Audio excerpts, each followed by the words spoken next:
Okay, so one of the things, this is really the construction project regarding the idea of creating houses. And by a house, what we mean is you think about each class as a house. There is the class of 2023, 2024, 2025, and 2026. So there's 4 houses in our high school, 4 classes. What we've done is right now, before this construction process, we had administration in a couple different places and we had guidance all in one place. But what we're doing now is we're creating essentially the house of the class of 2023. For example, that's where we are right now. This is the class of 2023 house.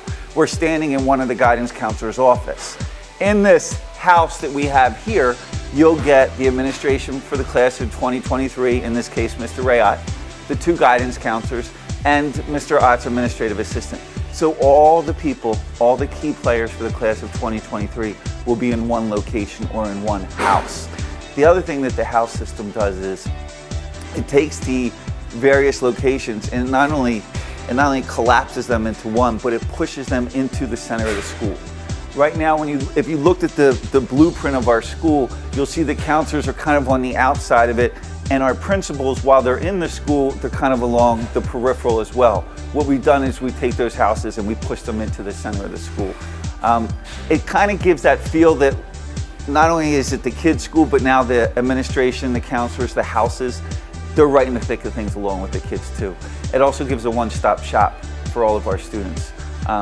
And they need to know all of those people, whether it's the administration, the guidance counselors, or even the secretaries, because all of them help the students get through the 4 years of Pennridge.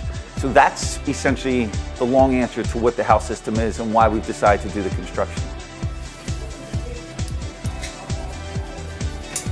When you stop and you think about even my own students, or my own kids when they went through high school, the guidance counselors tend to be the point people, right? Administration becomes involved at different levels and almost in some cases to the house, more as an oversight where the guidance deals with individual students. What this does though is this creates that house, that family where that student may be in there to see the guidance counselor, but the principal also has an opportunity to interact with them. It doesn't become these separate entities of guidance. It becomes more, in some ways, more efficient. And the students then, some students who may never even have a connection with their house principal, but they always have a connection with their guidance counselor, now they have a connection with the house. You walk in, the secretary knows you, the principal knows you, the guidance counselors know you. Right now, in the guidance department, all 2,400 students go in there. But now in here, it's one house, so it's one student for 4 years. They'll come in and this will be their people. We have 3 floors, but we need 4 houses. So this house right here, this will be the house of 2024. So this is the house of our rising juniors. Now, this house and directly below it is 2 more. This gives us our 3 houses. So 3 of the houses are constructed exactly like this. This drawing shows it, where it consists of 2 guidance offices, a meeting room, 2 meeting rooms, a principal's office, and this area, this large area, when you first walk in, is the receptionist area. If you take a look around, the heating's all done, the wiring's finished, but that's what it'll be.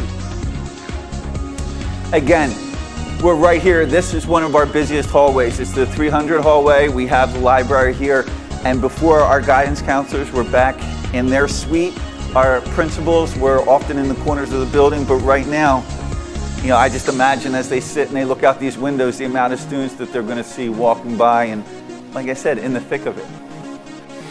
So what we did was we consolidated the library. Fortunately, we have a significant amount of library materials that now have gone digital. So where we're standing right now, this used to be part of the library. You can see where that wall is.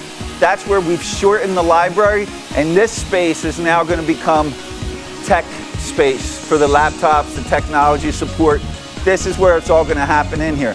So what we really did in this case was we shortened the library setup so we could create another space for IT, so we could use IT's old space for the house system. I guess it's the same way we call it a house, we could easily call it a home. When they walk in and they know each other, and it's that idea of, especially in a school the size of Pennridge High School, where you make it that much smaller. Instead of one big high school, we now have 4 schools within it. Right now, the hope, believe it or not, is August 12th. I mean, that's what they're really thinking. Most of the HVAC work has already been done. The guys here today, there's not a lot of guys, but what they're doing is they're wrapping up the electricity. I don't know if you can see, but back here they started to put in the insulation. Obviously all the walls are done. So if you talk to the guys right now, they're going to tell you they're on schedule. So with that being said, it is possible that August 12th we'll be move-in ready.